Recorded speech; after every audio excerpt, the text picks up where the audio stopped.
Recorded Books and One Click Digital present Flesh and Bone by Jonathan Maberry, narrated by Brian Hutchison, and directed by Rachel Pick.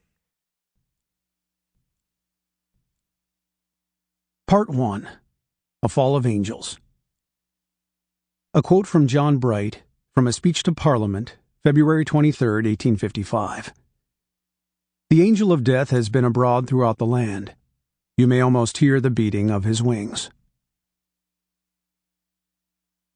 Chapter 1.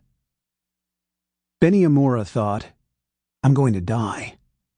The 100 zombies chasing him all seemed to agree. Chapter 2. 15 minutes ago, nothing and nobody was trying to kill Benny Imura. Benny had been sitting on a flat rock, sharpening a sword and brooding. He was aware that he was brooding. He even had a brooding face for when other people were around. Now, though, he was alone, and he let the mask fall away.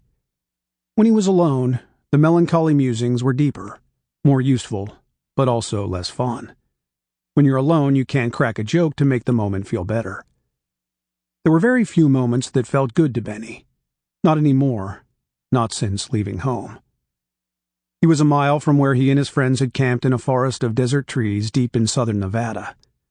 Every time Benny took another step on the road to finding the airplane he and Nix had seen, every single inch forward, he was farther from home than he had ever been. He used to hate the idea of leaving home. Home was mountainside, high in the Sierra Nevada mountains of Central California. Home was bed and running water and hot apple pie on the porch. But that had been home with his brother Tom. It had been a whole hometown with Nix and her mother. Now Nix's mom was dead, and Tom was dead. Home wasn't home anymore.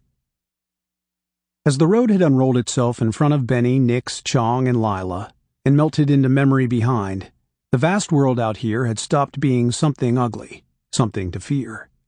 Now this was becoming home.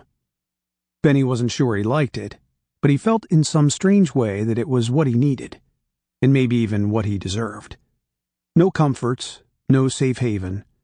The world was a hard place, and this desert was brutal.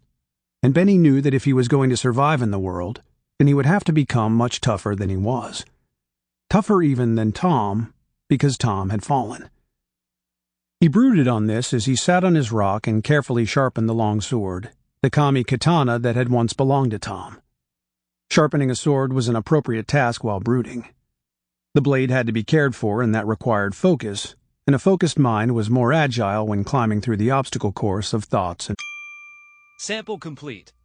Ready to continue?